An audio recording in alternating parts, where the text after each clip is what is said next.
ఇప్పుడు no cost cough syrup తో 60 రూపాయల విలువ గల ఇన్హేలర్ పూర్తిగా ఉచితం. దెబ్బకి దగ్గు జలుబు మాయం. కృష్ణా జలాల్లో జరుగుతున్న దారుణాలపై అగ్గి రాజేస్తామన్నారు కేసీఆర్. అందుకోసం 3 చోట్ల భారీ బహిరంగ సభలు పెడతామన్నారు. అయితే ఈ వ్యాఖ్యలకు సీఎం రేవంత్ రెడ్డి కౌంటర్ ఇచ్చారు.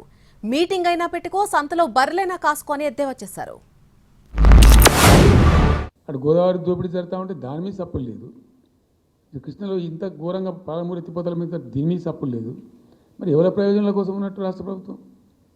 ఏం చేయడానికి ఉన్నట్టు? ఏం జరుగుతున్నట్టు రాష్ట్రంలో? కాబట్టి ఎట్టి పరిస్థితుల్లో నేనే స్వయంగా రంగంలో దిగాలనుకున్నా. దిగినం. ఈరోజు డిసిషన్ అయిపోయింది.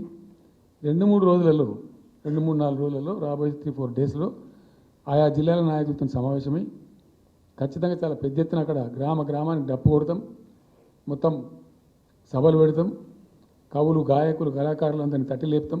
ఇవాళ కేసీఆర్ కూడా గట్టిగా మాట్లాడుతుండు. ఈడ మాట్లాడుతాం రావంటే రంగారెడ్డి జిల్లాలోటి, పాలమూరులోటి, నల్గొండలోటి ఆయన మీటింగులు పెడతాడంట.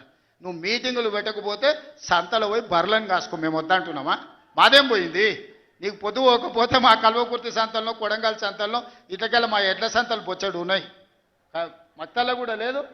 పెబ్బేర్లో పెద్ద సంత ఉన్నది, పసల సంత. పోయి ఆడ పసల కాడ పోయి పోయి బర్రెం కాసుకోపో, నేను వద్దంటున్నానా? నాదేం పోయింది?